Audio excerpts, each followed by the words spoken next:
ਜੀ ਲੈਲ ਸਾਹਿਬ ਸਤਿ ਸ਼੍ਰੀ ਅਕਾਲ ਜੀ। ਸਤਿ ਸ਼੍ਰੀ ਅਕਾਲ ਗਿੱਲ ਸਾਹਿਬ। ਸਤਿ ਸ਼੍ਰੀ ਅਕਾਲ ਜੀ। 2 ਦਿਨ ਦੇ ਬੜੇ ਦੁਖਦ ਘਟਨਾਵਾਂ ਤੋਂ ਬਾਅਦ, ਦੁਖਦ ਦਿਨਾਂ ਤੋਂ ਬਾਅਦ ਅਸੀਂ ਫੇਰ ਪ੍ਰੋਗਰਾਮ ਖੁੰਡ ਚਰਚਾ ਲੈ ਕੇ ਤੁਹਾਡੀ ਕਚਹਿਰੀ ਦੇ ਵਿੱਚ ਹਾਜ਼ਰ ਹੋ ਚੁੱਕੇ ਹਾਂ। ਦੋਸਤੋ, ਪੰਜਾਬ ਸਰਕਾਰ ਦੀ ਕਿਰਕਿਰੀ ਤੁਹਾਨੂੰ ਪਤਾ ਹੈ ਆਲਰੇਡੀ ਹੋ ਚੁੱਕੀ ਹੈ।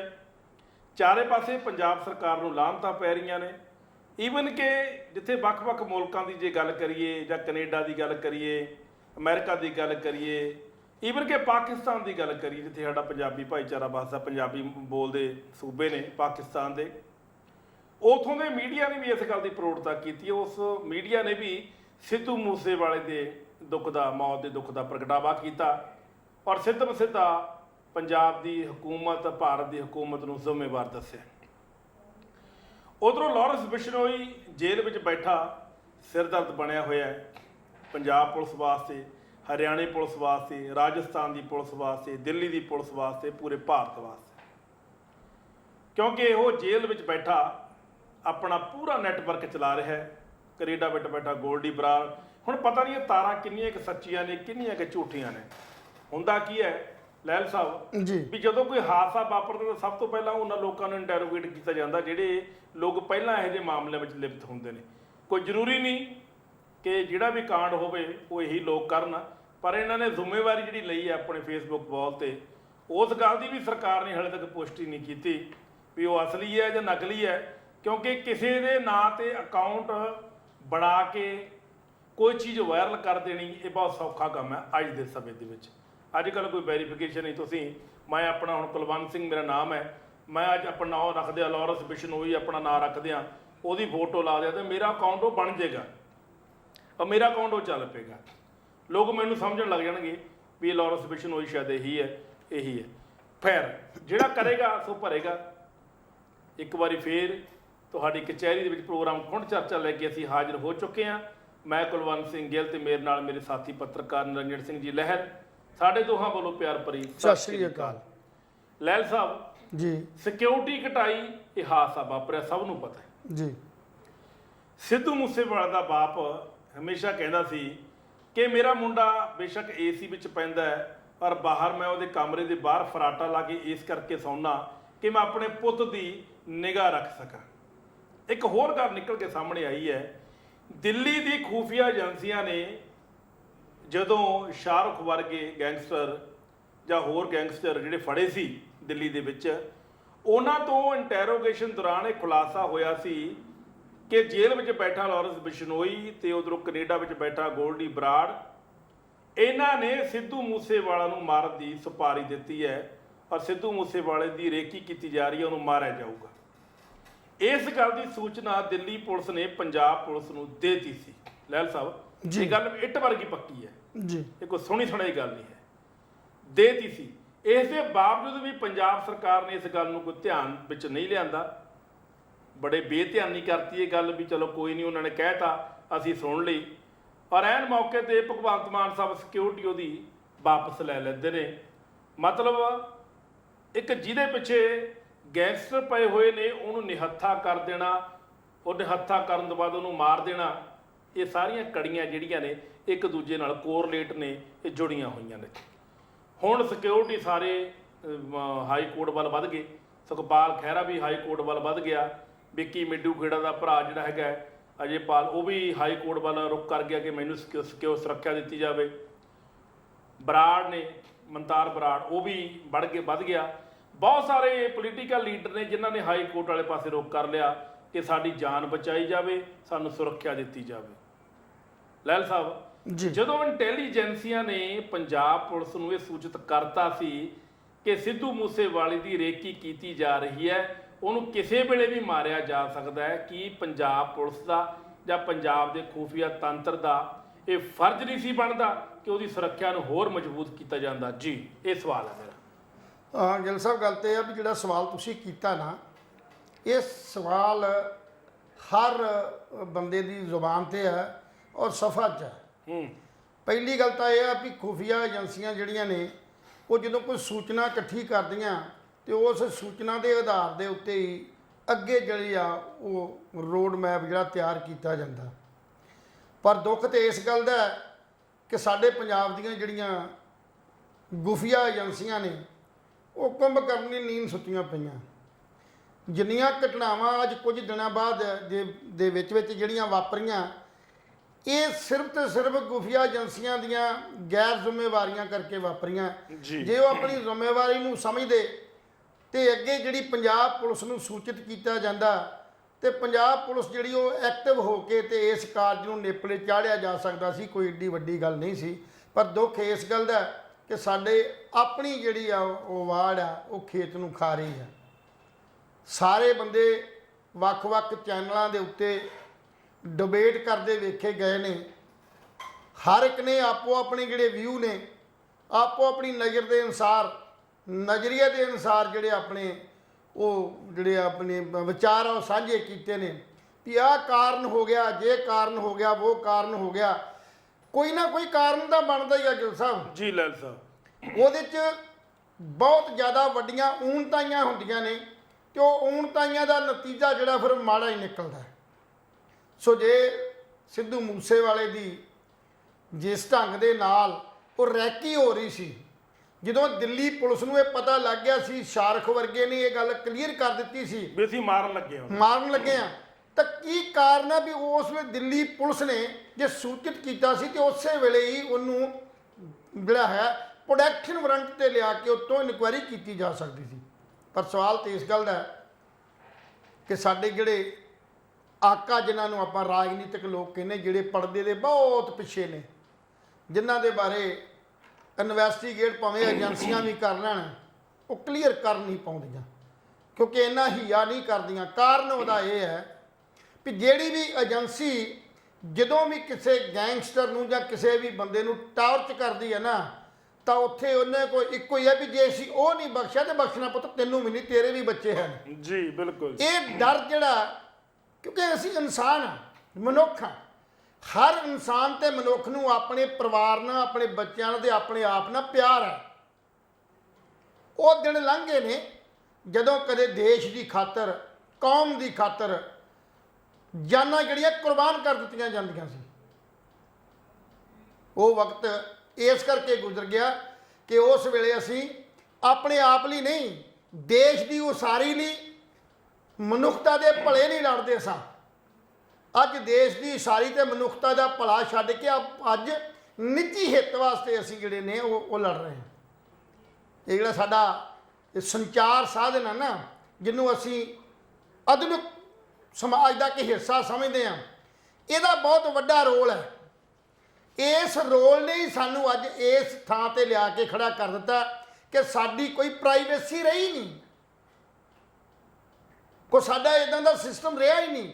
ਸੋ ਉਸ ਸਿਸਟਮ ਦੇ ਕਰਕੇ ਡਰ ਜਿਹੜਾ ਬਣਾਇਆ ਹੋਇਆ, ਭਾਵੇਂ ਕਿ ਆਪਾਂ ਨੂੰ ਪਤਾ ਵੀ ਡਰ ਦੀ ਜਿਹੜੀ ਰਾਜਨੀਤੀ ਹੈ ਨਾ, ਜਿਹੜਾ ਡਰ ਦਾ ਜਿਹੜਾ ਇਹ ਮੁਹਾਜ਼ ਖੜਾ ਕਰ ਦਿੱਤਾ, ਇਹ ਬਹੁਤੇ ਚਿਰ ਵਾਸਤੇ ਨਹੀਂ ਹੁੰਦਾ। ਆਮ ਭੁਲੇਖਾ ਲੋਕਾਂ ਨੂੰ ਹੋਏਗਾ, ਸਾਡੇ ਉਹਨਾਂ ਲੋਕਾਂ ਨੂੰ ਜਿਹੜੇ ਗੈਰ ਕਾਨੂੰਨੀ ਧੰਦੇ 'ਚ ਫਸੇ ਨੇ, ਚਾਹੇ ਉਹ ਡਰੱਗ ਮਾਮਲੇ 'ਚ ਫਸੇ ਨੇ, ਚਾਹੇ ਉਹ ਗੈਂਗਸਟਰ ਜਿਹੜੇ ਲੋਕਾਂ ਦੀਆਂ ਜਾਨਾਂ ਲਈ ਫਿਰਦੇ ਨੇ ਉਹ ਨੇ, ਜਾਂ ਹੋਰ ਗੈਰ ਕਾਨੂੰਨੀ ਕੰਮ ਜਿਹੜੇ ਨੇ, ਬਲਾਤਕਾਰ, ਹੋਰ ਕਈ, ਉਹਨਾਂ ਨੂੰ ਤਾਂ ਭਰਮ ਜ਼ਰੂਰ ਹੋ ਸਕਦਾ ਵੀ ਸ਼ਾਇਦ ਅਸੀਂ ਇਹ ਕਾਂਡ ਕਰਨ ਤੋਂ ਬਾਅਦ ਆਪਣੀ ਜ਼ਿੰਦਗੀ ਸੁਖਾਲੀ ਕਰ ਲਾਂਗੇ, ਸਾਡੀ ਜ਼ਿੰਦਗੀ 'ਚ ਕੋਈ ਸੁੱਖ ਆ ਜਾਏਗਾ, ਸਾਨੂੰ ਨਾਮ ਨਾ ਮਿਲੇਗਾ। ਪਰ ਉਹਨਾਂ ਨੂੰ ਇਹ ਨਹੀਂ ਪਤਾ ਵੀ ਦੁਨੀਆ ਦੇ ਅੰਦਰ ਅਜੇ ਤੱਕ 95% ਲੋਕ ਆਪਣੇ ਕੀਤੇ ਕੁਕਰਮ ਤੋਂ ਬਾਅਦ ਬਚੇ ਨਹੀਂ। ਉਹ ਲੇਟ ਫੇਟ ਤਾਂ ਹੋ ਸਕਦਾ, ਵਾਧਾ ਘਾਟਾ ਤਾਂ ਹੋ ਸਕਦਾ, ਪਰ ਉਹ ਜੁਰਮ ਜਿਹੜੇ ਨੇ ਲੋਕਾਂ ਦੇ ਸਾਹਮਣੇ ਆ ਜਾਣੇ ਨੇ। ਔਰ ਉਹ ਜਦੋਂ ਗ੍ਰਿਫਤਾਰ ਹੋਣਗੇ, ਦੋ ਹੀ ਉਹਨਾਂ ਦੇ ਹੱਲ ਨੇ, ਜਾਂ ਜੇਲ੍ਹ 'ਚ ਤੇ ਜਾਂ ਫਿਰ ਉਹ ਮੁਕਾਬਲੇ 'ਚ ਮਾਰ ਦਿੱਤੇ ਜਾਂਦੇ ਨੇ। ਉਹ ਡਰ ਦੀ ਰਾਜਨੀਤੀ ਜਾਂ ਡਰ ਦਾ ਜਿਹੜਾ ਇਹ ਮਾਹੌਲ ਆ, ਜਾਂ ਡਰ ਦਾ ਜਿਹੜਾ ਇਹ ਮੁਹਾਜ਼ ਆਪਾਂ ਖੜਾ ਕਰਕੇ ਲੋਕਾਂ ਦੇ ਉੱਤੇ ਰਾਜ ਕਰਨ ਦੀ ਗੱਲ ਕਰ ਲਈ ਹੈ ਨਾ, ਇਹ ਚੰਦ ਦਿਨਾਂ ਦੀ ਖੇਡ ਹੈ। ਸੋ ਇਸ ਕਰਕੇ ਜਿਹੜੀਆਂ ਰਾਜਨੀਤਿਕ ਪਾਰਟੀਆਂ ਜਿਹੜੀਆਂ ਇਹਨੂੰ ਸਾਰੇ ਕੁਝ ਨੂੰ ਚਲਾਉਂਦੀਆਂ ਨੇ, ਜਿਹੜੀਆਂ ਬਹੁਤ ਬਰੀਕ ਨੇ, ਜਿਵੇਂ ਸਾਡੇ ਅਣੂ ਨੇ ਨਾ ਸਰੀਰ ਦੇ ਅੰਦਰ, ਉਹਨਾਂ ਨੂੰ ਖੁਰਦਬੀਨ ਤੋਂ ਬਿਨਾਂ ਨਹੀਂ ਵੇਖਿਆ ਜਾ ਸਕਦਾ। ਇਸ ਢੰਗ ਨਾਲ ਉਹ ਰਾਜਨੀਤਿਕ ਲੋਕ ਇੱਦਾਂ ਦੇ ਅਣੂ ਨੇ ਜਿਨ੍ਹਾਂ ਨੂੰ ਨੰਗੀ ਅੱਖ ਨਾਲ ਨਹੀਂ ਵੇਖਿਆ ਜਾ ਸਕਦਾ। ਉਹਦੇ ਪਿੱਛੇ ਬਹੁਤ ਵੱਡਾ ਇੱਕ ਸਿਸਟਮ ਹੈ, ਜਾਲ ਹੈ ਜੀ ਜਿਹਨੂੰ ਚਲਾਉਣ ਵਾਲੇ ਜਿਹੜੇ ਬੜੇ ਸੂਖਮ ਨੇ। ਔਰ ਉਹਨਾਂ ਸੂਖਮਾਂ ਦੀ ਜਿਹੜੀ ਨਜ਼ਰ ਹੈ ਉਹ ਇਹ ਨਜ਼ਰ ਆ ਵੀ ਅਸੀਂ ਰਾਜ ਕਿਵੇਂ ਕਰਨਾ, ਅਸੀਂ ਲੋਕਾਂ ਦੇ ਉੱਤੇ ਕਬਜ਼ਾ ਕਿਵੇਂ ਰੱਖਣਾ, ਲੋਕਾਂ ਦਾ ਧਿਆਨ ਦੂਸਰੇ ਪਾਸੇ ਕਿਵੇਂ ਲਾਉਣਾ, ਕਿਵੇਂ ਜਵਾਨੀ ਨੂੰ ਭੜਕਾਉਣਾ ਤੇ ਉਹਨਾਂ ਦੇ ਜੋਸ਼ ਨੂੰ ਖੁੰਡਾ ਕਿਵੇਂ ਕਰਨਾ। ਇਹ ਸਾਰੀਆਂ ਗੱਲਾਂ ਨੂੰ ਧਿਆਨ 'ਚ ਰੱਖ ਕੇ ਉਹ ਰੋਡ ਮੈਪ ਤਿਆਰ ਕਰਦੇ ਨੇ, ਜਿਹਦੇ ਵਿੱਚ ਇੱਕ ਪਾਰਟ ਇਹ ਵੀ ਹੈ ਵੀ ਆਵਾਜ਼ ਕਿਵੇਂ ਬੰਦ ਕਰਨੀ ਆ, ਉਹ ਗਰੁੱਪ ਕਿਵੇਂ ਤਿਆਰ ਕਰਨਾ। ਉਹ ਗਰੁੱਪ ਹੀ ਇਹ ਜਿਹੜੇ ਨੇ ਲਾਰੈਂਸ ਬਿਸ਼ਨੋਈ ਵਰਗੇ ਨੇ। ਜੀ ਲੈਲ ਸਾਹਿਬ, ਅੱਜ ਯੂਨੀਵਰਸਿਟੀਆਂ ਦੇ ਵਿੱਚ ਮੈਂ ਛੋਟੀ ਜੀ ਗੱਲ ਕਰਕੇ ਤੁਹਾਨੂੰ ਜੀ ਮੌਕਾ ਦਿੰਦਾ। ਅੱਜ ਕਾਲਜਾਂ ਤੇ ਯੂਨੀਵਰਸਿਟੀਆਂ ਦੇ ਵਿੱਚ ਉਹ ਮਾਹੌਲ ਨਹੀਂ ਰਿਹਾ ਜਿਹੜਾ ਪਹਿਲਾਂ ਇੱਕ ਜਥੇਬੰਦਕ ਤੌਰ ਤੇ ਮਾਹੌਲ ਹੁੰਦਾ ਸੀ ਵੀ ਵਿਦਿਆਰਥੀ ਆਪਣੀਆਂ ਮੰਗਾਂ ਦੇ ਉੱਤੇ, ਆਪਣੀ ਗੱਲ ਦੇ ਉੱਤੇ, ਸਮਾਜ ਦੀ ਕੁਰੀਤੀਆਂ ਦੇ ਖਿਲਾਫ ਇੱਕ ਵਿਦਿਆਰਥੀ ਜੀਵਨ ਤੋਂ ਆਪਣਾ ਜਿਹੜਾ ਸੰਘਰਸ਼ ਸ਼ੁਰੂ ਕਰਦੇ ਸੀ। ਔਰ ਅੱਗੇ ਜਾ ਕੇ ਵਿਦਿਆਰਥੀ ਜਿਹੜੇ ਨੇ ਸਾਡੇ ਸਮਾਜ ਦਾ ਅਸਾਰੂ, ਜਿਹਨੂੰ ਆਪਾਂ ਕਹਿ ਦਿੰਦੇ ਹਾਂ ਭਵਿੱਖ ਹੁੰਦਾ ਸੀ, ਤੇ ਉਹ ਸਾਡੀ ਸਿਰਜਣਾ ਕਰਦੇ ਸੀ, ਸਮਾਜ ਉਸਰਦਾ ਸੀ। ਅਸੀਂ ਸੋਚਦੇ ਸੀ ਵਿਦਿਆਰਥੀ ਜਥੇਬੰਦੀਆਂ ਦੇ ਵਿੱਚੋਂ ਤਿਆਰ ਹੋ ਕੇ ਬੰਦੇ ਅੱਗੇ ਸਾਡੀ ਅਗਵਾਈ ਕਰਨਗੇ, ਸਮਾਜ ਦੇ ਸੁਧਾਰ ਲਈ ਅੱਗੇ ਆਉਣਗੇ। ਪਰ ਅੱਜ ਯੂਨੀਵਰਸਿਟੀਆਂ ਦੇ ਵਿੱਚ ਰਾਜਸੀ ਪਾਰਟੀਆਂ ਨੇ ਆਪਣੇ ਇੱਦਾਂ ਦੇ ਗੁੰਡੇ ਔਰ ਇੱਦਾਂ ਦੇ ਸ਼ਖਸ ਵਾਰ ਦਿੱਤੇ ਨੇ ਜਿਨ੍ਹਾਂ ਨੂੰ ਸਿਆਸਤ ਬਾਰੇ ਊੜਾ ਆੜਾ ਨਹੀਂ ਆਉਂਦਾ। ਸਿਰਫ ਉਹਨਾਂ ਦੀ ਇੱਕੋ ਹੀ ਭਾਸ਼ਾ ਆਉਂਦੀ ਆ, ਸਿਰਫ ਤੇ ਸਿਰਫ ਬੰਦੂਕ, ਗੋਲੀ, ਜਾਨ ਲੈਣੀ ਤੇ ਜਾਨ ਵਾਰਨੀ। ਜਾਨ ਵਾਰਨੀ ਹੁੰਦੀ ਦੇਸ਼ ਲਈ, ਕੌਮ ਲਈ, ਜੀ ਲੈਲ ਪਰ ਇਹ ਤੇ ਜਾਨਾਂ ਲੈਣ ਨੂੰ ਤੁਰੇ ਫਿਰਦੇ ਨੇ। ਤੇ ਸਾਡੀ ਇਹ ਸਾਰੇ ਸਿਸਟਮ ਦੇ ਅੰਦਰ ਜੋ ਕੁਝ ਵੀ ਹੋਇਆ, ਜਦੋਂ ਕਿ ਪਤਾ ਲੱਗ ਗਿਆ ਸੀ ਵੀ ਇਹ ਰੈਕੀ ਇੰਨੇ ਸਮੇਂ ਤੋਂ ਹੋ ਰਹੀ ਹੈ, ਤੇ ਸਾਡੀਆਂ ਏਜੰਸੀਆਂ ਤੇ ਸਾਡੀ ਸਰਕਾਰ ਅੰਨੀ ਬੋਲੀ ਹੋ ਕੇ ਵੇਖਦੀ ਰਹੀ।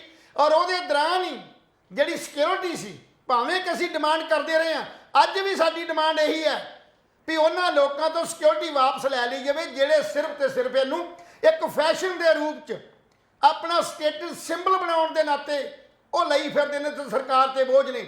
ਪਰ ਨਾਲ ਦੂਜੇ ਵੀ ਜਿਨ੍ਹਾਂ ਨੂੰ ਜ਼ਰੂਰਤ ਹੈ, ਜਿਨ੍ਹਾਂ ਦੇਸ਼ ਲਈ, ਕੌਮ ਲਈ, ਆਪਣੇ ਫਿਰਕੇ ਲਈ, ਆਪਣੇ ਜਾਨ ਨੂੰ ਖਤਰਾ, ਜਿਨ੍ਹਾਂ ਨੇ ਕੁਝ ਕੀਤਾ, ਜਿਨ੍ਹਾਂ ਨੇ ਸਮਾਜ ਦੀ ਉਸਾਰੀ ਲਈ ਯਤਨ ਕੀਤਾ, ਪੰਜਾਬੀ ਮਾਂ ਬੋਲੀ ਲਈ ਜਿਨ੍ਹਾਂ ਨੇ ਯਤਨ ਕੀਤੇ ਨੇ ਸਾਂਭਣ ਦੀ ਖਾਤਰ, ਅਗਰ ਉਹਨਾਂ ਦੀ ਜਾਨ ਨੂੰ ਖਤਰਾ ਹੈ, ਜੇ ਉਹਨਾਂ ਦੀ ਜਾਨ ਨੂੰ ਕਿਤੇ ਨਾ ਕਿਤੇ ਕੋਈ ਪ੍ਰੋਬਲਮ ਹੈ, ਤਾਂ ਸਾਡਾ ਸਰਕਾਰ ਦਾ ਫਰਜ਼ ਬਣਦਾ ਉਹਦੀ ਰੱਖਿਆ ਕਰਨਾ। ਜੀ ਲੈਲ ਸਾਹਿਬ, ਕਿਉਂਕਿ ਵੈਸੇ ਤਾਂ ਸਰਕਾਰ ਦਾ ਫਰਜ਼ ਹੈ ਵੀ ਕਾਨੂੰਨ ਦੀ, ਲਾਅ ਐਂਡ ਆਰਡਰ ਦੀ ਸਥਿਤੀ ਨੂੰ ਕੰਟਰੋਲ ਰੱਖ ਕੇ ਆਮ ਸਧਾਰਨ ਬੰਦੇ ਦੀ, ਆਮ ਸਧਾਰਨ ਜਿਹੜਾ ਕੋਈ ਚਾਹ ਵਾਲਾ ਹੈ, ਜਿਹੜਾ ਕੋਈ ਦੁਕਾਨਦਾਰ ਹੈ, ਜਿਹੜਾ ਕੋਈ ਵਪਾਰੀ ਹੈ, ਜਾਂ ਜਿਹੜਾ ਕੋਈ ਵਿਦਿਆਰਥੀ ਹੈ, ਜਾਂ ਜਿਹੜਾ ਸਧਾਰਨ ਕੰਮ ਹੈ, ਚਾਹੇ ਉਹ ਕਿਸਾਨ ਹੈ, ਮਜ਼ਦੂਰ ਹੈ, ਕੋਈ ਵੀ ਕੰਮ ਕਰਦਾ, ਉਹਦੀ ਸੁਰੱਖਿਅਤ, ਉਹਦੀ ਜਾਨ ਮਾਲ ਦੀ ਰੱਖਿਆ ਕਰਨੀ ਸਰਕਾਰ ਦਾ ਮੁੱਢਲਾ ਫਰਜ਼ ਹੈ। ਪਰ ਉਸ ਮੁੱਢਲੇ ਫਰਜ਼ ਤੋਂ ਜੇ ਸਰਕਾਰ ਭੱਜਣ ਦੀ ਕੋਸ਼ਿਸ਼ ਕਰਦੀ ਹੈ, ਜੇ ਸਾਨੂੰ ਇਹ ਸੁਰੱਖਿਆ ਦੇ ਹੀ ਨਹੀਂ ਸਕਦੀ, ਤੇ ਉਹਨੂੰ ਫਿਰ ਸਰਕਾਰ 'ਚ ਰਹਿਣ ਦਾ ਵੀ ਕੋਈ ਹੱਕ ਨਹੀਂ ਹੁੰਦਾ।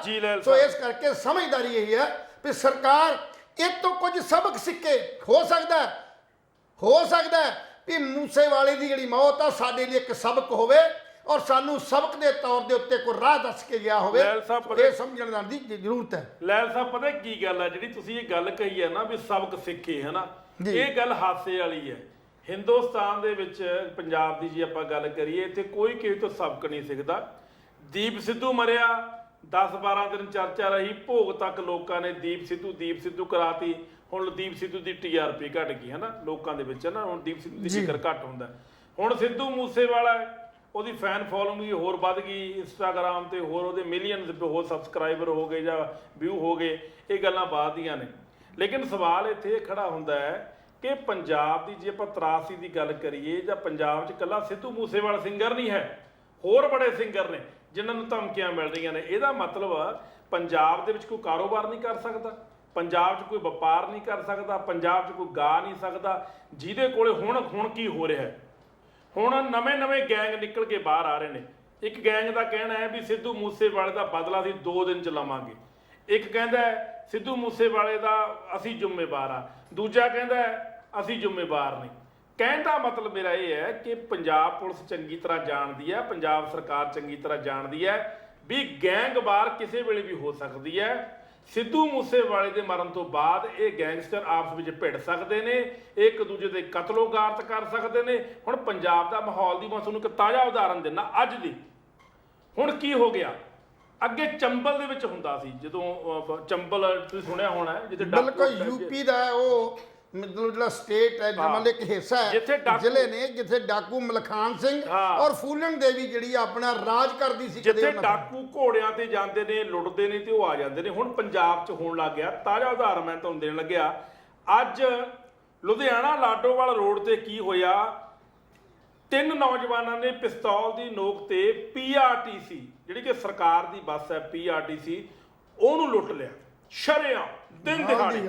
ਔਰ ਉਹਦੇ ਵਿੱਚੋਂ ਕੀ ਲੁੱਟਦੇ ਨੇ? ਕੰਡਕਟਰ ਨੂੰ ਪਿਸਤੌਲ ਦੀ ਨੋਕ ਤੇ 10,000 ਰੁਪਏ ਦੀ ਨਕਦੀ, ਜਨਾਨੀਆਂ ਨੇ ਸੋਨੇ ਦੀ ਜਿਹੜੀਆਂ ਕੰਨਾਂ 'ਚ ਪਾਈਆਂ ਸੀ ਉਹ ਲਾ ਕੇ ਲੈ ਗਏ, ਲੋਕਾਂ ਤੋਂ ਨਕਦੀ ਖੋਹ ਕੇ ਲੈ ਗਏ।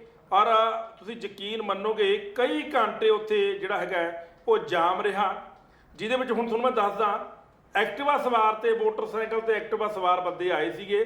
10,000 ਦੀ ਨਕਦੀ ਹੈ ਤੇ ਹੋਰ ਗਹਿਣੇ ਗੱਟੇ ਜੋ ਵੀ ਉਹਨਾਂ ਨੂੰ ਮਿਲਿਆ ਉਹ ਸਾਰਾ ਕੁਝ ਖੋ ਕੇ ਫਰਾਰ ਹੋ ਗਏ। ਇਹ ਪੰਜਾਬ ਦੇ ਹਾਲਾਤ ਹੋ ਚੁੱਕੇ ਨੇ। ਪੰਜਾਬ ਦੇ ਵਿੱਚ ਮੈਨੂੰ ਇਹ ਲੱਗਦਾ ਲਹਿਲ ਸਾਹਿਬ ਜੀ, ਕਾਂਗਰਸੀ ਸਰਕਾਰ ਚੇਂਜ ਹੋਣ ਤੋਂ ਬਾਅਦ ਇਹ ਯਕਦਮ ਕਿਉਂ ਇੰਨਾ ਵੱਧ ਗਿਆ? ਕਿਤੇ ਸਰਕਾਰ ਨੂੰ ਬਦਨਾਮ ਕਰਨ ਦੀ ਸਮੱਸਿਆ ਤਾਂ ਨਹੀਂ ਹੈ, ਸਾਜ਼ਿਸ਼ ਤਾਂ ਨਹੀਂ ਹੈ? ਕਿਤੇ ਪੰਜਾਬ ਸਰਕਾਰ ਨੂੰ ਲਾਂਭੇ ਕਰਕੇ ਰਾਸ਼ਟਰਪਤੀ ਰਾਜ ਲਾਗੂ ਕਰਨ ਦੀ ਸਕੀਮ ਤਾਂ ਨਹੀਂ ਹੈ? ਕਿਉਂਕਿ ਬਹੁਤ ਸਾਰੇ ਕਾਂਗਰਸੀ ਗ੍ਰਹਿ ਮੰਤਰੀ ਅਮਿਤ ਸ਼ਾਹ ਕੋਲੇ ਬੇਨਤੀਆਂ ਕਰ ਚੁੱਕੇ ਨੇ, ਮਿਲ ਚੁੱਕੇ ਨੇ ਕਿ ਪੰਜਾਬ ਦੇ ਵਿੱਚ ਇਮੀਡੀਏਟ ਰਾਸ਼ਟਰਪਤੀ ਰਾਜ ਲਾਗੂ ਕੀਤਾ ਜਾਵੇ ਔਰ ਆਮ ਆਦਮੀ ਪਾਰਟੀ ਨੂੰ ਲਾਂਭੇ ਕੀਤਾ ਜਾਵੇ। ਪਰ ਇਸ ਸਾਰੇ ਐਪੀਸੋਡ ਦੇ ਵਿੱਚ ਆਮ ਆਦਮੀ ਪਾਰਟੀ ਦੀ ਮੈਂ ਗੱਲ ਕਰਦਾ, ਮੈਂ ਗੱਲ ਮੇਰੇ ਮਾਈਂਡ 'ਚ ਆ ਗਈ, ਪਹਿਲਾਂ ਮੈਂ ਭੁੱਲ ਗਿਆ ਸੀ ਜੀ। 92 ਬੰਦੇ ਨੇ ਉਸ ਪਿੰਡ ਦੇ, ਸਿੱਧੂ ਮੂਸੇਵਾਲੇ ਦੇ 92 ਬੰਦੇ ਆਮ ਆਦਮੀ ਪਾਰਟੀ ਦੇ ਆਪਣੇ ਆਪ ਨੂੰ ਪੈਰੋਕਾਰ ਕਹਿੰਦੇ ਨੇ, ਆਪਣੇ ਆਪ ਨੂੰ ਲੀਡਰ ਕਹਿੰਦੇ ਨੇ ਜੀ। ਪੂਰੇ ਸੰਸਕਾਰ ਦੇ ਮੌਕੇ, ਮੌਤ ਦੇ ਮੌਕੇ ਇਹ 90-92 ਬੰਦੇ ਗਾਇਬ ਰਹੇ, ਪਿੰਡ ਚੋਂ ਫਰਾਰ ਰਹੇ। ਸ਼ਰਮ ਆਉਣੀ ਚਾਹੀਦੀ ਆ ਆਮ ਆਦਮੀ ਪਾਰਟੀ ਦੇ ਕਿਸੇ ਲੀਡਰ ਨੂੰ। ਇਹ ਤੇ ਬਹੁਤ ਹਾਲਾਂਕਿ ਮੰਨ ਲਿਆ ਵੀ ਤੁਹਾਡਾ ਵਿਰੋਧ ਸੀ, ਠੀਕ ਹੈ, ਲੇਕਿਨ ਵਿਰੋਧ ਦੇ ਬਾਵਜੂਦ ਤੁਸੀਂ ਇਹਦਾ ਮਤਲਬ ਤੁਸੀਂ ਸੁਰੱਖਿਆ ਦੀ ਗੱਲ ਕਰਦੇ ਹੋ। ਤੁਸੀਂ ਆਪ ਹੀ ਸੁਰੱਖਿਅਤ ਨਹੀਂ ਹੈਗੇ। ਤੁਹਾਨੂੰ ਪਤਾ ਹੈ ਕਿ ਪੁਲਿਸ ਨੇ ਤੁਹਾਡੀ ਸੁਰੱਖਿਆ ਕਰਨੀ ਨਹੀਂ, ਕਮਾਂਡੋਜ਼ ਨੇ, ਤੁਸੀਂ ਡਰਦੇ ਮਾਰੇ ਨਹੀਂ ਗਏ। ਕੋਈ ਆਮ ਆਦਮੀ ਪਾਰਟੀ ਦਾ ਇੱਕ ਵਿਚਾਰਾ ਵਿਧਾਇਕ ਜਿੱਤਿਆ ਸੀ, ਉਹ ਮੰਤਰੀ ਬਣਾਤਾ, ਉਹ ਸਿੰਗਲਾ ਉਹ ਚੱਕ ਕੇ ਤੁਸੀਂ ਅੰਦਰ ਦੇਤਾ, ਉਹ ਜੇਲ੍ਹ 'ਚ ਬੈਠਾ। ਉਹੀ ਪਤਾ ਲੈਣ ਵਾਲਾ ਸੀ, ਉਹ ਗਿਆ ਨਹੀਂ। ਹਾਲਾਂਕਿ ਜੇ ਉਹ ਬਾਹਰ ਵੀ ਹੁੰਦਾ ਤਾਂ ਸ਼ਾਇਦ ਫਿਰ ਵੀ ਉਹ ਪਤਾ ਲੈਣ ਨਾ ਜਾਂਦਾ, ਤਾਂ ਹੋ ਸਕਦਾ ਜਾਂਦਾ ਵੀ। ਇਹ ਗੱਲ ਆਪਣੀਆਂ ਅਧਿਕਾਰੀਆਂ ਨੇ। ਲੈ ਸਾਹਿਬ ਇੱਕ ਮਿੰਟ ਦੇ ਦਿਓ ਜੀ। ਕਹਿਣ ਦਾ ਮਤਲਬ ਮੇਰਾ ਇਹ ਹੈ ਕਿ ਤੁਸੀਂ ਐਡੇ ਬੇਸ਼ਰਮ ਹੋ ਗਏ ਯਾਰ। ਤੁਸੀਂ ਕਹਿਣ ਨੂੰ ਆਮ ਆਦਮੀ ਪਾਰਟੀ ਦੇ ਬੰਦੇ ਹੋ, ਇੱਕ ਐਡਾ ਵੱਡਾ ਲੀਡਰ ਮਾਰਤਾ, ਐਡਾ ਵੱਡਾ ਸਿੰਗਰ ਮਾਰਤਾ, ਗਵਈਆ ਮਾਰਤਾ, ਜਿਹਦੀ ਗੋਰਿਆਂ ਨੇ ਵੀ ਆਪਣੇ ਚੈਨਲਾਂ ਤੇ ਦੁੱਖ ਪ੍ਰਗਟ ਕੀਤਾ, ਪਰ ਤੁਹਾਡੇ ਤੋਂ ਇੰਨਾ ਵੀ ਨਹੀਂ ਸਰਿਆ। ਚਲੋ ਹਾਲਾਂਕਿ ਕਾਂਗਰਸ ਪਾਰਟੀ ਨੂੰ ਮੈਂ ਮਗਰਮੱਛ ਦੇ ਹੰਝੂ ਕਹੂੰਗਾ। ਰਾਜਾ ਬਰਾੜ ਵੀ ਉੱਥੇ, ਰਾਜਾ ਵੜਿੰਗ ਵੀ ਉੱਥੇ ਰੋਂਦੇ ਹੋਏ ਨਜ਼ਰ ਆਏ।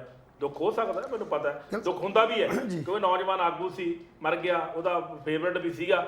ਲੇਕਿਨ ਕਹਿਣ ਦਾ ਮਤਲਬ ਵੀ ਮੀਡੀਆ 'ਚ ਇਹ ਵੀ ਨਿਕਲੀ ਗੱਲ ਆ ਰਹੀ ਹੈ ਕਿ ਸਿਰਫ ਕਾਂਗਰਸੀ ਬੰਦੇ ਫੋਟੋਆਂ ਖਿਚਾਉਂਦੇ ਹੋਏ ਨਜ਼ਰ ਆਏ, ਆਪਦੀਆਂ ਫੋਟੋਆਂ ਆਪਣੇ ਮੋਬਾਈਲਾਂ 'ਚ ਖਿੱਚਦੇ ਹੋਏ ਨਜ਼ਰ ਆਏ ਵੀ ਅਸੀਂ ਵੀ ਆਏ ਹਾਂ ਜੀ ਦੁੱਖ ਪ੍ਰਗਟ ਕਰਨ ਵਾਸਤੇ। ਦੁੱਖ ਪ੍ਰਗਟ ਕਰਨ ਵਾਲਾ ਮੁੰਡਾ ਵਾਪਸ ਆ ਜੂ। ਉਹ ਮਾਂ ਵਿਚਾਰੀ ਪਿੰਡ ਮਰ ਗਈ। ਉਹ ਮਾਂ ਵਿਚਾਰੀ ਕਹਿੰਦੀ ਤੁਹਾਡਾ ਕੱਖ ਨਾ ਰਹੇ, ਅਸੀਂ ਮਸਾ ਮੁੰਡਾ ਲਿਆ ਸੀ, ਰੱਬਾਂ ਤੋਂ ਦੁਆਵਾਂ ਕਰਕੇ, ਦੱਸੋ ਤੁਸੀਂ ਸਾਡਾ ਮੁੰਡਾ ਮਾਰ ਮੁਕਾਤਾ। ਉਹ ਪਿਓ ਵਿਚਾਰਾ ਪੱਗ ਲਾ ਕੇ ਲੋਕਾਂ ਦੇ ਪੈਰਾਂ 'ਚ ਰੱਖਣ ਨੂੰ ਤਿਆਰ ਹੈ ਵੀ ਮੇਰਾ ਮੁੰਡਾ ਵਾਪਸ ਕਰ ਦਿਓ, ਠੀਕ ਹੈ, ਮੇਰੀ ਪੱਗ ਪੈਰਾਂ 'ਚ ਰਖਾ ਲਓ। ਇੰਨੀਆਂ ਦਰਦਨਾਕ ਤਸਵੀਰਾਂ ਬ੍ਰੌਡਕਾਸਟ ਹੋਣ ਤੋਂ ਬਾਅਦ, ਰਿਲੀਜ਼ ਹੋਣ ਤੋਂ ਬਾਅਦ ਕੋਈ ਮਤਲਬ ਜੂ ਨਹੀਂ ਸਰ ਗਈ। ਹੁਣ ਕਹਿੰਦੇ ਸਿਕਿਉਰਿਟੀ ਦੇਵਾਂਗੇ, ਸਿਕਿਉਰਿਟੀ ਵਧਾਤੀ ਸਿੱਧੂ ਮੂਸੇਵਾਲੇ ਦੇ। ਹੁਣ ਮਰੇ ਪਏ ਨੂੰ ਸਿਕਿਉਰਿਟੀ ਕਿਉਂ ਦਿਓਗੇ? ਪਰ ਦੂਜੀ ਗੱਲ ਮੇਰੀ ਗੈਂਗਸਟਰ ਨੂੰ ਬੇਨਤੀ ਆ, ਮੇਰੇ ਵੀਰ ਨੇ, ਭਰਾ ਮੇਰੇ, ਐ ਸਮਝ ਲਓ, ਮੈਂ ਭਰਾ ਹੀ ਕਹੂੰਗਾ ਉਹਨਾਂ ਨੂੰ, ਮੈਂ ਮਾੜਾ ਨਹੀਂ ਕਹਿੰਦਾ ਬਈ। ਹੱਥ ਬੰਨ੍ਹ ਕੇ ਤੁਹਾਡੇ ਅੱਗੇ ਬੇਨਤੀ ਹੈ, ਜੋ ਤੁਸੀਂ ਕਿਸੇ ਦਾ ਮੁੰਡਾ ਮਾਰਨ ਜਾਂਦੇ ਹੋ ਨਾ ਯਾਰ, ਤਾਂ ਉਹਦੀ ਮਾਂ ਨੂੰ ਵੀ ਮਾਰਿਓ, ਤੇ ਉਹਦੇ ਪਿਓ ਨੂੰ ਵੀ ਮਾਰਿਓ, ਉਹਦੇ ਭੈਣ ਨੂੰ ਵੀ ਮਾਰਿਓ, ਉਹਦੇ ਭਰਾ ਨੂੰ ਵੀ ਮਾਰਿਓ। ਫਿਰ ਸਾਰੇ ਟੱਬਰ ਦੀ ਸਪਾਰੀ ਲਿਆ ਕਰੋ, ਇਕੱਲੇ ਬੰਦੇ ਦੀ, ਇੱਕ ਬੰਦੇ ਦੀ ਸਪਾਰੀ ਨਾ ਲਿਆ ਕਰੋ, ਕਿਉਂਕਿ ਤੁਸੀਂ ਇੱਕ ਤਾਂ ਮਾਰਤਾ, ਮੁੜ ਕੇ ਟੱਬਰ ਉਹ ਵੈਸੇ ਹੀ ਮਰਿਆ ਬਰੋਗੇ। ਮਤਲਬ ਤੁਸੀਂ ਸਾਰੀ ਉਮਰ ਦੀ ਸਜ਼ਾ ਉਹਨੂੰ ਦੇ ਕੇ ਨਿਕਲ ਗਏ। ਤੁਸੀਂ ਤਾਂ ਨਿਕਲ ਗਏ, ਤੁਸੀਂ ਤਾਂ ਮਾਰ ਕੇ ਚਲੇ ਗਏ, ਆਪਣਾ ਕੰਮ ਕਰ ਲਿਆ। ਲੇਕਿਨ ਮੇਰੀ ਹੱਥ ਬੰਨ੍ਹ ਕੇ ਬੇਨਤੀ ਆ ਬਾਈ, ਜੇ ਤਾਂ ਕੰਮ ਛੱਡ ਦਿਓ, ਆਪਣੇ ਰਾਹ ਤੇ ਆ ਜਾਓ। ਪੁਲਿਸ ਨੂੰ ਕਹੋ ਵੀ ਸਾਡੇ ਨਾਲ ਮੀਟਿੰਗ ਕਰਨੇ, ਅਸੀਂ ਆਪਣੇ ਹਥਿਆਰ ਸਿੱਟ ਕੇ ਆਤਮ ਸਮਰਪਣ ਕਰਦੇ ਆ, ਅਸੀਂ ਮੁੱਢਲੀ ਜਿਹਨੂੰ ਕਹਿੰਦੇ ਆ ਧਾਰਾ ਦੇ ਵਿੱਚ ਸ਼ਾਮਲ ਹੋਣਾ। ਬਹੁਤ ਬੰਦੇ ਸ਼ਾਮਲ ਹੋਏ ਨੇ, ਤੁਸੀਂ ਵੀ ਸ਼ਾਮਲ ਹੋ ਜਾਓ। ਨਹੀਂ ਬਾਈ ਫਿਰ ਤੁਸੀਂ ਨਾ ਇੱਕ ਬੰਦਾ ਨਾ ਮਾਰ ਕੇ ਜਾਇਆ ਕਰੋ, ਸਾਰਾ ਟੱਬਰ ਹੀ ਮਾਰ ਜਾਇਆ ਕਰੋ, ਕਿਉਂਕਿ ਇੱਕ ਮਾਰ ਜਾਂਦੇ ਹੋ ਸਾਰਾ ਟੱਬਰ ਵਿਚਾਰਾ ਫਿਰ ਉਹ ਮਰੂ ਮਰੂ ਕਰੀ ਜਾਂਦਾ, ਬੁਰਾ ਹਾਲ ਆ ਮਾਂ-ਬਾਪ ਦਾ ਐਡੀ ਵੱਡੀ ਹਵੇਲੀ ਜਾਣ ਨੂੰ ਜੀ ਨਹੀਂ ਕਰ ਰਿਹਾ, ਠੀਕ ਹੈ ਨਾ। ਉੱਥੇ ਐਂ ਲੱਗ ਰਿਹਾ ਜਿਵੇਂ ਕਾਂ ਬੋਲਦੇ ਹੁੰਦੇ ਨੇ। ਲੋਕ ਤਾਂ ਆਏ ਸੀ ਸੰਸਕਾਰ ਤੇ ਨਿਕਲ ਗਏ, ਲੱਖਾਂ ਬੰਦਾ ਤੁਰ ਗਿਆ, ਆਪਦੇ ਘਰੋਂ ਘਰੀ ਤੁਰ ਗਿਆ, ਹੁਣ ਉੱਥੇ ਤਾਂ ਬਹਿ ਨਹੀਂ ਸਕਦੇ। ਲੇਕਿਨ ਮੇਰੇ ਕੋਲ ਵਰਡਸ ਨਹੀਂ ਹੈ ਲੈਲ ਸਾਹਿਬ ਇਹਨਾਂ ਬਾਰੇ। ਬਿਲਕੁਲ ਤੁਹਾਡੀਆਂ ਭਾਵਨਾਵਾਂ ਬਹੁਤ ਵਧੀਆ ਨੇ, ਮਤਲਬ ਇਸ ਮਾਮਲੇ 'ਚ ਜਿੱਥੋਂ ਤੱਕ ਸਾਡੇ ਵਿਚਾਰਾਂ ਦੀ ਗੱਲ ਹੈ ਨਾ, ਜਿਵੇਂ ਤੁਸੀਂ ਕਿਹਾ ਸੀ ਵੀ ਆਮ ਆਦਮੀ ਪਾਰਟੀ ਦੇ ਵਿਰੋਧੀ ਸੀ ਜੀ, ਉਹਨਾਂ ਨੂੰ ਇਹ ਸੂਝ ਤੇ ਸਿਆਣਪ ਜ਼ਰੂਰ ਹੋਣੀ ਚਾਹੀਦੀ ਆ ਵੀ ਅਸੀਂ ਕਿਸੇ ਦੇ ਨਿੱਜੀ ਤੌਰ ਤੇ ਵਿਰੋਧੀ ਨਹੀਂ ਹਾਂ। ਰਾਜਨੀਤੀ 'ਚ ਕਈ ਵਾਰ ਮੈਂ ਗੱਲ ਕਹਿ ਚੁੱਕਾ ਵੀ ਇਹ 'ਚ ਦੋਸਤ ਤੇ ਦੁਸ਼ਮਣ ਸਥਾਈ ਹੁੰਦੇ ਨੇ, ਸਥਾਈ ਨਹੀਂ ਹੁੰਦੇ। ਪਰ ਇਹਦੇ 'ਚ ਕਦੀ ਇੱਦਾਂ ਦੀ ਦੁਸ਼ਮਣੀ ਨਹੀਂ ਹੁੰਦੀ ਵੀ ਕਿਸੇ ਨੂੰ ਜਾਨੋਂ ਮਾਰਨ ਦੀ। ਇੱਕ ਹਮਦਰਦੀ ਦੇ ਤੌਰ ਤੇ, ਇਨਸਾਨੀਅਤ ਦੇ ਤੌਰ ਤੇ ਜੇ ਕੋਈ ਦੁਸ਼ਮਣ ਵੀ ਮਰਦਾ ਨਾ ਤੇ ਤਾਂ ਵੀ ਖੁਸ਼ੀ ਨਹੀਂ ਮਨਾਈ ਜਾਂਦੀ, ਕਹਿੰਦੇ ਤਾਂ ਵੀ ਉਹਦੇ ਜਨਾਜ਼ੇ 'ਚ ਜਾਇਆ ਜਾਂਦਾ। ਆਮ ਆਦਮੀ ਪਾਰਟੀ ਨੇ ਇਹ ਉਹਨਾਂ ਦੇ ਮੱਥੇ ਤੇ ਇੱਕ ਕਲੰਕ ਹੈ ਕਿ ਉਹਨਾਂ ਦੇ ਏਰੀਏ ਦੇ ਬਾਕੀ ਜਿਹੜੇ ਸੀ, ਇੱਕ ਮੰਤਰੀ ਦੇ ਅੰਦਰ ਚਲੇ ਗਿਆ ਸੀ, ਬਾਕੀ ਬੰਦੇ ਦੇ ਨੇੜੇ ਦੇ ਜਿਹੜੇ ਸੀ ਉਹ MLA ਸੀ। ਭਗਵੰਤ ਮਾਨ ਖੁਦ ਮੁੱਖ ਮੰਤਰੀ ਸੀ ਉਸ ਇਲਾਕੇ ਦਾ। ਫਰਜ਼ ਇਹ ਸੀ ਵੀ ਕਿਤੇ ਕੁਝ ਨਹੀਂ ਸੀ ਹੋ ਸਕਦਾ। ਜਦੋਂ ਲਾਮ ਲੱਖੇ 850 ਬੰਦੇ ਤੁਹਾਡੀ ਸਿਕਿਉਰਿਟੀ ਚਾਹੇ, ਤੁਹਾਨੂੰ ਕਿਹੜਾ ਮਾਰ ਜਾਂਦਾ? ਤੁਹਾਡਾ ਫਰਜ਼ ਸੀ ਵੀ ਵਿਚਾਰਾਂ ਦਾ ਲੜਾਈ ਸੀ। ਹੋ ਸਕਦਾ ਮੂਸੇ ਵਾਲੇ ਦੀ ਜਿਹੜੀ ਸੋਚ ਸੀ ਉਹ ਕੁਝ ਹੋਰ ਸੀ, ਤੁਹਾਡੀ ਕੋਈ ਸੋਚ ਹੋਰ ਸੀ, ਪਰ ਇੱਕ ਇਨਸਾਨੀਅਤ ਨਾਤੇ, ਇੱਕ ਮਨੁੱਖੀ ਰਿਸ਼ਤੇ ਦੇ ਨਾਤੇ ਉੱਥੇ ਤੁਹਾਨੂੰ ਆਮ ਆਦਮੀ ਪਾਰਟੀ ਦੇ ਬੰਦਿਆਂ ਨੂੰ ਹਿਰਕ ਵਾਸਤੇ ਜਾਣਾ ਚਾਹੀਦਾ ਸੀ। ਲੈਲ ਸਾਹਿਬ ਅੱਜ ਜਾ ਆਉਂਦੇ, ਅੱਜ ਜੇ ਜਾ ਕੇ ਨਹੀਂ ਆਏ ਅੱਜ ਲੈਲ ਸਾਹਿਬ ਫੁੱਲ ਚੁਗੇ ਨੇ, ਅੱਜ ਜਾ ਆਉਂਦੇ ਭਾਈ। ਸੋ ਇਹ ਇੱਕ ਮਤਲਬ ਬਹੁਤ ਵੱਡਾ ਘਿਨਾਉਣਾ ਹੈ, ਕਾਰਨਾਮਾ ਜਿਹਦੇ 'ਚ ਇਹ ਸਾਹਮਣੇ ਲੱਗਦਾ ਵੀ ਤੁਸੀਂ ਇਸ ਮੌਤ ਨੂੰ ਕੋਈ ਮੌਤ ਨਹੀਂ ਸਮਝ ਰਹੇ। ਸੋ ਪੰਜਾਬ ਦੇ ਅੰਦਰ ਜਿਵੇਂ ਕੁਲਵੰਤ ਗਿੱਲ ਨੇ ਕਿਹਾ ਵੀ ਅੱਜ ਲਾਡੋਵਾਲ ਰੋਡ ਦੇ ਉੱਤੇ ਜਿਹੜੀ ਫਾਸਟ ਲੁਧਿਆਣਾ ਚੰਡੀਗੜ੍ਹ ਰੋਡ ਹੈ, ਜਿਹਦੇ ਉੱਤੇ ਅਨੇਕਾਂ ਹੀ ਹਰ ਅੱਖ ਦੇ ਫੁਲਕਾਰੇ ਨਾਲ ਬੱਸਾਂ, ਕਾਰਾਂ, ਸਕੂਟਰ, ਮੋਟਰਸਾਈਕਲ ਕਨਵੈਂਸ ਲੰਘਦੀ ਹੈ, ਉਹਦੇ ਉੱਤੇ ਇੱਕ ਸਕੂਟਰ ਤੇ ਜਾਂ ਸਕੂਟਰ 'ਤੇ ਆਏ ਬੰਦੇ ਬੱਸ ਨੂੰ ਲੁੱਟ ਲੈਂਦੇ ਨੇ। ਮੈਨੂੰ ਯਾਦ ਆ ਰਹੀ ਆ 1984 ਤੋਂ ਵਾਲੇ ਦੀਆਂ ਗੱਲਾਂ। ਉਹ ਸਮਾਂ ਆ ਗਿਆ ਲੈਲ ਸਾਹਿਬ। ਸਭ ਤੋਂ ਪਹਿਲਾਂ ਗੁਰਦਾਸਪੁਰ ਜ਼ਿਲ੍ਹੇ ਦੇ ਨਸ਼ਹਿਰੇ ਦੇ ਕੋਲ ਊਧਨਵਾਲ ਪਿੰਡ ਦੀ ਸੜਕ ਨੂੰ ਜਾਂਦੇ, ਕਿੱਥੇ ਗੁਰਪ੍ਰੀਤ ਘੁੱਗੀ ਦਾ ਪਿੰਡ ਹੈ, ਉਸ ਪਾਸੇ ਉਸ ਵੇਲੇ ਦੇ ਬੰਦਿਆਂ ਨੇ, ਖਾੜਕੂਆਂ ਨੇ, ਖਾੜਕੂ ਤਾਂ ਨਹੀਂ ਕਹਿ ਸਕਦੇ, ਉਹਨਾਂ ਨੂੰ ਇਹ ਗੱਲ ਕਹਿ ਸਕਦੇ ਵੀ ਜਿਹੜੇ ਅੱਤਵਾਦ ਫੈਲਾਉਣਾ ਚਾਹੁੰਦੇ ਸੀ, ਉਹਨਾਂ ਨੇ ਬੱਸ ਉੱਥੋਂ ਜਿਹੜੀ ਆ ਕਿਡਨੈਪ ਕਰਕੇ ਉਸ ਰੋਡ ਤੇ 9 ਬੰਦੇ ਜਿਹੜੇ ਮਾਰ ਦਿੱਤੇ ਸੀ। ਅੱਜ ਉਹ ਯਾਦ ਫੇਰ ਵੀ ਉਸ ਵੇਲੇ ਇੱਕ ਦਹਿਸ਼ਤ ਦਾ ਮਾਹੌਲ ਸੀ ਕਿ ਉਸੇ ਪਾਸੇ ਨੂੰ ਆਪਾਂ ਜਾਣ ਵੱਲ ਵਧ ਰਹੇ ਹਾਂ। ਲੈਲ ਸਾਹਿਬ ਲਾਲੜੂ ਕਾਂਡ ਦੀ ਵੀ ਜ਼ਿਕਰ ਕਰੋ। ਲਾਲੜੂ ਕਾਂਡ ਦੇ ਵਿੱਚ ਇਹ ਤੋਂ ਪਹਿਲਾਂ ਇਹ ਜਿਹੜਾ ਕਿ ਜਿਸ ਵੇਲੇ ਮੋਹਾਲੀ ਦੇ ਬਿਲਕੁਲ ਨਾਲ, ਜਦੋਂ ਇਹ ਕਾਂਡ ਊਧਨਵਾਲ ਦੇ ਲਾਗੇ ਬਟਾਲੇ ਸ਼ਹਿਰ ਦੇ ਕੋਲ ਹੋਇਆ ਸੀ, ਉਸ ਤੋਂ ਪਹਿਲਾਂ ਲਾਲੜੂ ਹੋਇਆ ਸੀ।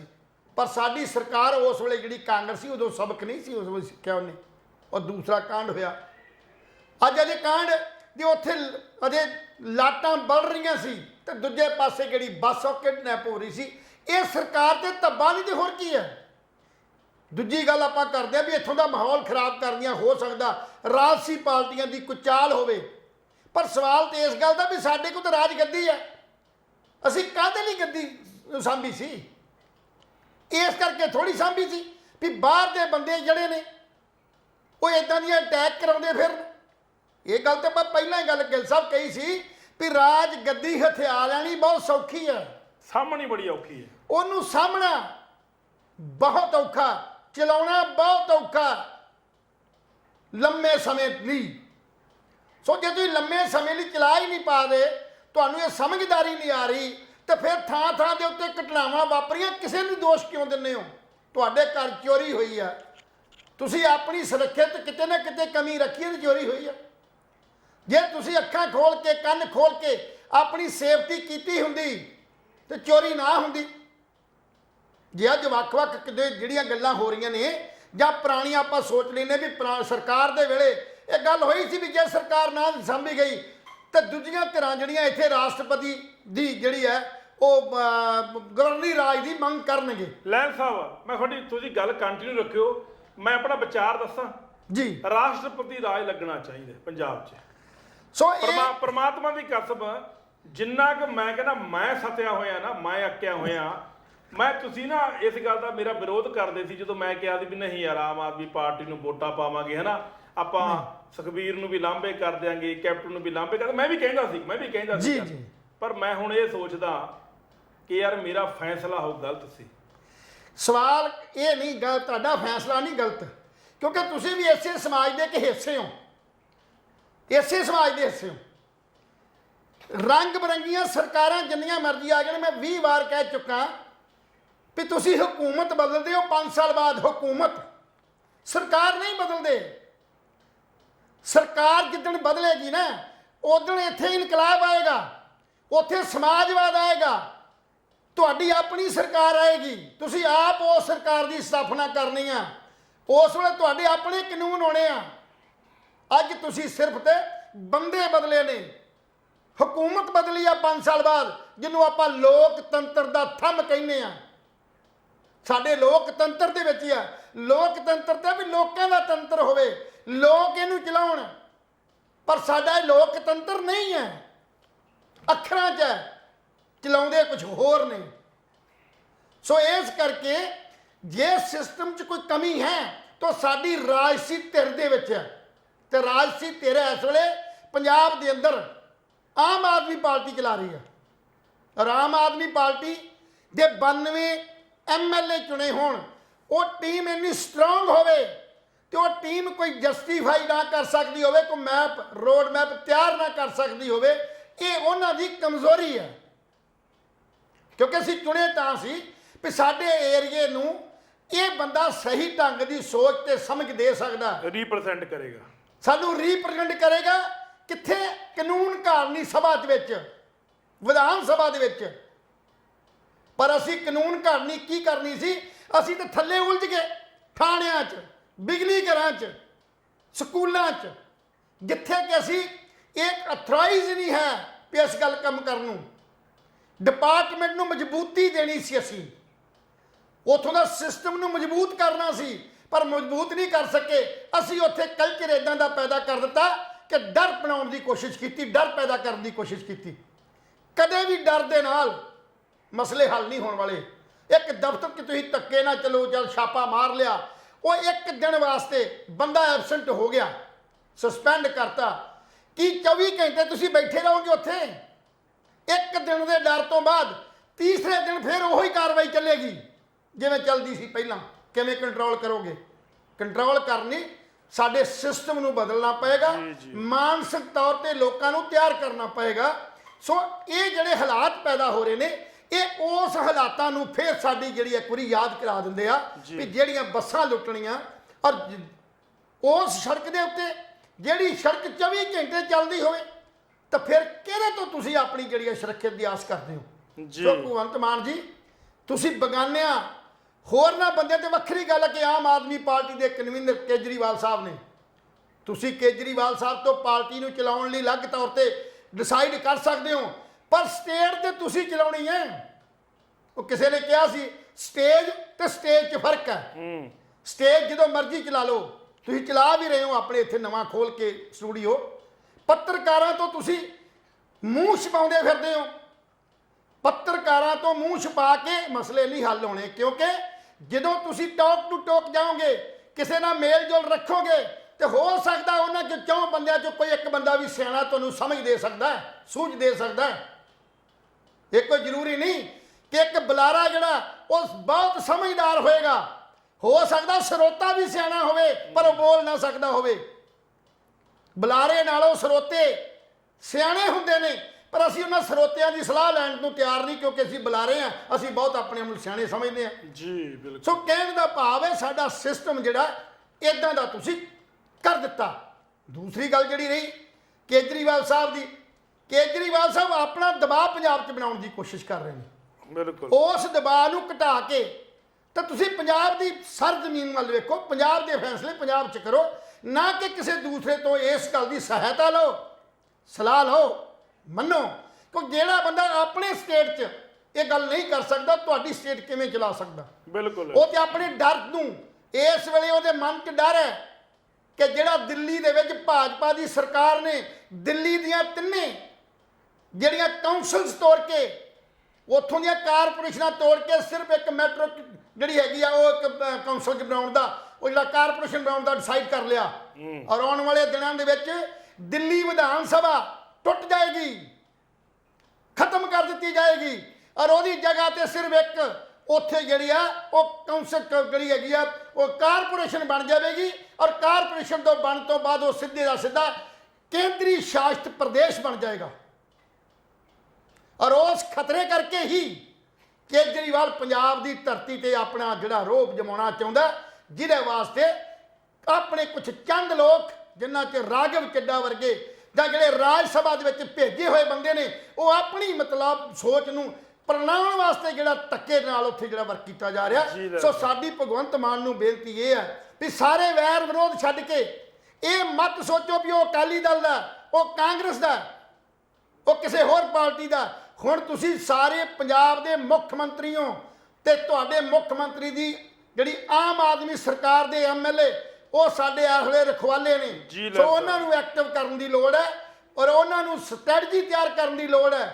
ਅੱਜ ਲੋਕਾਂ ਦਾ ਧਿਆਨ ਭਾਵੇਂ ਤੁਸੀਂ ਕੁਝ ਸਮੇਂ ਲਈ ਇਸ ਪਾਸੇ ਜਾਂ ਉਸ ਪਾਸੇ ਕਰ ਦਿੱਤਾ, ਅੱਜ ਸਾਰੇ ਮਾਲ ਦੇ ਜਿਹੜੇ ਅਧਿਕਾਰੀ ਨੇ, ਜਿਹੜੇ ਤਹਿਸੀਲਾਂ ਦੇ ਰਜਿਸਟਰਾਰ ਨੇ, ਉਹ ਅੱਜ 6 ਦਿਨ ਦੀ ਛੁੱਟੀ ਤੇ ਚਲੇ ਗਏ ਨੇ। ਔਰ ਦੂਸਰੇ ਪਾਸੇ ਤੁਹਾਡੇ ਸੰਗਰੂਰ ਸ਼ਹਿਰ ਦੇ ਵਿੱਚ ਬੇਰੁਜ਼ਗਾਰ ਅਧਿਆਪਕ ਜਿਹੜੀਆਂ ਜਿਨ੍ਹਾਂ ਲੇਡੀਜ਼ ਨੇ, ਪੈਰਾ ਮੈਡੀਕਲ ਵਾਲੇ ਨੇ ਜਾਂ ਹੋਰ ਧਰਨੇ ਤੇ ਬੈਠ ਗਏ ਨੇ, ਉਹ ਫੇਰ ਟੈਂਕੀਆਂ ਦੇ ਚੜ੍ਹਨ ਦੀ ਕੋਸ਼ਿਸ਼ ਕਰ ਰਹੇ ਨੇ। ਸੋ ਉਸ ਦੇਸ਼ ਦੇ ਉੱਤੇ ਹੋਰ ਕੀ ਕਲੰਕ ਹੋ ਸਕਦਾ ਜਿਸ ਸ਼ਹਿਰ ਦਾ ਮੁੱਖ ਮੰਤਰੀ ਹੋਵੇ ਔਰ ਪੰਜਾਬ ਦੇ ਲੋਕ ਜਿਹੜੇ ਨੇ ਉਹ ਇਦਾਂ ਧੱਕੇ ਖਾ ਰਹੇ ਹੋਣ। ਅੱਜ ਇੱਕ ਹੋਰ ਵੀਡੀਓ ਜਿਹੜੀ ਪੁਰਾਣੀ, ਕੁਝ ਸਮਾਂ ਪਹਿਲਾਂ ਜਦੋਂ ਮੁੱਖ ਮੰਤਰੀ ਨਹੀਂ ਸੀ, ਆਮ ਆਦਮੀ ਪਾਰਟੀ ਦੇ ਪ੍ਰਧਾਨ ਦੇ ਤੌਰ ਤੇ ਅੱਜ ਕਿਸੇ ਬੰਦੇ ਨੇ, ਸ਼ਖਸੀਅਤ ਨੇ ਉਹ ਵਾਇਰਲ ਕੀਤੀ ਹੈ। ਭਗਵੰਤ ਮਾਨ ਦੀ ਜ਼ੁਬਾਨੀ ਹੈ ਕਿ ਉਸ ਸਰਕਾਰ ਤੋਂ ਕੀ ਲੈਣਾ ਜਿਹੜੀ ਸਰਕਾਰ ਆਪਣੇ ਜਾਨ ਮਾਲ ਦੀ ਰੱਖਿਆ ਨਹੀਂ ਕਰ ਸਕਦੀ, ਜਿਹਦੇ 'ਚ ਲੋਕਾਂ ਦੀਆਂ ਪੱਗਾਂ ਰੋਲਦੀਆਂ ਹੋਣ, ਜਿਹਦੇ 'ਚ ਧੀਆਂ ਭੈਣਾਂ ਸੜਕਾਂ ਤੇ ਗੁੱਤਾਂ ਫੜ ਫੜ ਕੇ ਘਸੀਟੀਆਂ ਜਾਣ, ਜਿੱਥੇ ਗੋਲੀਆਂ ਨਾਲ ਦਿਨ ਦਿਹਾੜੇ ਲੋਕਾਂ ਦਾ ਕਤਲ ਹੋਵੇ। ਇਹ ਵਾਇਰਲ ਅੱਜ ਹੋਈ ਹੈ, ਉਹ ਵੀ ਭਗਵੰਤ ਮਾਨ ਦੇ ਵਿਚਾਰ ਸੀ। ਪਰ ਭਗਵੰਤ ਮਾਨ ਜੀ, ਅੱਜ ਤੁਹਾਡੇ ਰਾਜ 'ਚ ਜਦੋਂ ਇਹ ਕੁਝ ਵਾਪਰ ਰਿਹਾ ਤੇ ਲੋਕ ਫਿਰ ਤੁਹਾਡੀਆਂ ਪੁਰਾਣੀਆਂ ਜਿਹੜੀਆਂ ਟੇਪਾਂ, ਪੁਰਾਣੇ ਜਿਹੜੇ ਬੋਲ ਨੇ, ਪੁਰਾਣੀਆਂ ਜਿਹੜੀਆਂ ਵੀਡੀਓਜ਼ ਨੇ, ਉਹ ਲੋਕਾਂ 'ਚ ਨਸ਼ਰ ਕਰਦੇ ਨੇ। ਜੀ ਲਾਲ ਸਾਹਿਬ, ਬਹੁਤ ਟਾਈਮ ਇਸ ਕਰਕੇ ਸੋ ਸੋਚ ਸਮਝ ਕੇ ਸਾਡੇ ਲੋਕਾਂ ਨੂੰ ਅੱਜ ਸਮਝਦਾਰੀ ਲੈਣੀ ਚਾਹੀਦੀ ਆ ਵੀ ਹਕੂਮਤ ਨਾ ਬਦਲੋ, ਯਤਨ ਕਰੋ ਤੁਸੀਂ ਸਰਕਾਰ ਨੂੰ ਬਦਲਣਾ। ਤੇ ਇਹਦੇ ਵਾਸਤੇ ਤੁਹਾਡੀ ਲਾਮਬੰਦੀ ਜ਼ਰੂਰੀ ਆ, ਏਕਤਾ ਜ਼ਰੂਰੀ ਹੈ। ਲੜਾਈ ਲੜ ਕੇ ਹੀ ਤੁਹਾਡੀ ਇਹ ਜਿਹੜਾ ਸਾਰੀ ਕੁਝ ਹੋ ਸਕਦਾ। ਸਮਾਜਵਾਦ ਐ ਨਹੀਂ ਹੋਣਾ ਪੀਲੀਆਂ ਖੱਟੀਆਂ ਜਾਂ ਇਹ ਬੰਨ੍ਹ ਕੇ ਪੱਗਾਂ। ਭਗਤ ਸਿੰਘ ਦੇ ਰਾਹ ਤੇ ਨਹੀਂ ਚੱਲਿਆ ਜਾ ਸਕਦਾ। ਭਗਤ ਸਿੰਘ ਦਾ ਰਾਹ ਤੇ ਬਹੁਤ ਸਖਾਲਾ ਸੀ ਔਰ ਉਹਨੂੰ ਪਾਉਣ ਵਾਸਤੇ ਤੁਹਾਨੂੰ ਆਪ ਯਤਨ ਕਰਨਾ ਪਏਗਾ। ਜੀ ਲੈਲ ਸਾਹਿਬ, ਸਮਾਂ ਹੋ ਗਿਆ ਜੀ। ਸੋ ਦੋਸਤੋ, ਉਧਰੋਂ ਮਨਕੀਰ ਤੌਲਕ ਤੇ ਰੈਗੂਲਰ ਮੀਡੀਆ ਦਬਾਅ ਬਣਾ ਰਿਹਾ ਹੈ ਕਿ ਤੁਸੀਂ ਉਹ ਅਖਬਾਰਾਂ ਵਿੱਚ ਖਬਰਾਂ, ਟੀਵੀ ਤੇ ਖਬਰਾਂ, ਸੋਸ਼ਲ ਮੀਡੀਆ ਤੇ ਕਿ ਮਨਕੀਰ ਤੌਲਕ ਦਾ ਹੱਥ ਹੈ। ਔਰ ਮਨਕੀਰ ਤੌਲਕ ਨੇ ਸੋਸ਼ਲ ਮੀਡੀਆ ਤੇ ਹੱਥ ਬੰਨ੍ਹ ਕੇ ਮੀਡੀਆ ਅੱਗੇ ਬੇਨਤੀ ਕੀਤੀ ਹੈ ਵੀ ਇਸ ਤਰ੍ਹਾਂ ਦੀਆਂ ਅਫਵਾਹਾਂ ਡਾ ਕੇ ਮੈਨੂੰ ਬਦਨਾਮ ਨਾ ਕਰੋ। ਮੈਨੂੰ ਬਹੁਤ ਦੁੱਖ ਆ ਸਿੱਧੂ ਮੂਸੇਵਾਲੇ ਦੇ ਜਾਣ ਦਾ, ਪਰ ਮੇਰਾ ਉਹਨਾਂ ਦੇ ਕਤਲ ਪਿੱਛੇ ਕੋਈ ਹੱਥ ਨਹੀਂ ਹੈਗਾ। ਕਿਰਪਾ ਕਰਕੇ, ਮੈਂ ਆਪ ਬੜਾ ਟੈਨਸ਼ਨ 'ਚ ਆ ਵੀ ਉਹ ਮੀਡੀਆ ਨੂੰ ਇਹ ਵੀ ਗੱਲ ਕਹੀ ਵੀ ਤੁਸੀਂ ਉਦੋਂ ਚੁੱਪ ਕਰੋਗੇ ਜਦੋਂ ਗੈਂਗਸਟਰ ਮੈਨੂੰ ਮਾਰ ਗਏ। ਇਹ ਮੈਨੂੰ ਤਾਂ ਮਾਰਨ ਦੀਆਂ ਧਮਕੀਆਂ ਦੇ ਰਹੇ ਨੇ ਗੈਂਗਸਟਰ। ਸੋ ਇਸ ਕਰਕੇ ਮੇਰਾ ਸਿੱਧੂ ਮੂਸੇਵਾਲੇ ਦੀ ਮੌਤ ਨਾਲ ਕੋਈ ਤਾਲੁਕ ਨਹੀਂ ਹੈਗਾ। ਜੇ ਕਿਸੇ ਨੇ ਜਾਂਚ ਕਰਨੀ ਹੈ, ਜਾਂਚ ਉਹ ਕਰਵਾ ਸਕਦਾ ਔਰ ਮੈਨੂੰ ਬਦਨਾਮ ਨਾ ਕੀਤਾ ਜਾਵੇ। ਔਰ ਸਭ ਤੋਂ ਵੱਡੀ ਗੱਲ ਇਹ ਹੈ ਕਿ ਸਿੱਧੂ ਮੂਸੇਵਾਲੇ ਦੇ ਅੱਜ ਫੁੱਲ ਜਿਹੜੇ ਨੇ ਉਹ ਚੁਗੇ ਗਏ ਔਰ ਬੜਾ ਗਮਗੀਨ ਮਾਹੌਲ ਸੀ ਉਸ ਖੇਤਾਂ ਦੇ ਵਿੱਚ ਜਿੱਥੇ ਉਹਨਾਂ ਦੀ ਸਮਾਧ ਵੀ ਬਣਨੀ ਹੈ। ਆਉਣ ਵਾਲੇ ਸਮੇਂ ਦੇ ਵਿੱਚ ਉਹਨਾਂ ਦੀ ਯਾਦ ਬਣਨੀ ਹੈ। ਸੋ ਜਿੱਥੇ ਪ੍ਰਸ਼ੰਸਕ ਆਪਣੇ ਆਪਣੇ ਡੌਲਿਆਂ ਤੇ ਸਿੱਧੂ ਮੂਸੇਵਾਲੇ ਦੇ ਟੈਟੂ ਬਣਵਾ ਰਹੇ ਨੇ, ਉੱਥੇ ਜਿਹੜਾ ਹੈਗਾ ਨਾ ਹਰ ਮੁਲਕ ਦਾ ਬੰਦਾ ਜਿਹੜਾ ਹੈਗਾ ਸਿੱਧੂ ਮੂਸੇਵਾਲੇ ਨੂੰ ਸ਼ਰਧਾ ਦੇ ਫੁੱਲ ਭੇਟ ਕਰ ਰਿਹਾ। ਸੋ ਦੋਸਤੋ, ਅਸੀਂ ਵੀ ਕਹਿ ਰਹੇ ਹਾਂ ਕਿ ਉਹਨੂੰ ਚਰਨਾਂ ਵਿੱਚ ਨਿਵਾਸ ਬਖਸ਼ੇ ਔਰ ਉਹਦੀ ਆਵਾਜ਼ ਇਸੇ ਤਰ੍ਹਾਂ ਹੀ ਸਾਡੇ ਕੰਨਾਂ ਦੇ ਵਿੱਚ ਗੂੰਜਦੀ ਰਹੇ। ਦੋਸਤੋ ਤੁਹਾਨੂੰ ਸਾਡੀ ਅੱਜ ਦੀ ਚਰਚਾ ਕਿਸ ਤਰ੍ਹਾਂ ਦੀ ਲੱਗੀ? ਆਪਣੇ ਵਿਚਾਰ ਆਪਣੇ ਸੁਝਾਅ ਸਾਨੂੰ ਜ਼ਰੂਰ ਦੇ ਦਿਆ ਕਰੋ। ਕੱਲ ਫਿਰ ਮਿਲਾਂਗੇ ਜੀ ਖੁੰਡ ਚਰਚਾ ਦੇ ਨਵੇਂ ਐਪੀਸੋਡ ਦੇ ਨਾਲ। ਤਦ ਤੱਕ ਲਈ ਸਾਨੂੰ ਇਜਾਜ਼ਤ ਦਿਓ।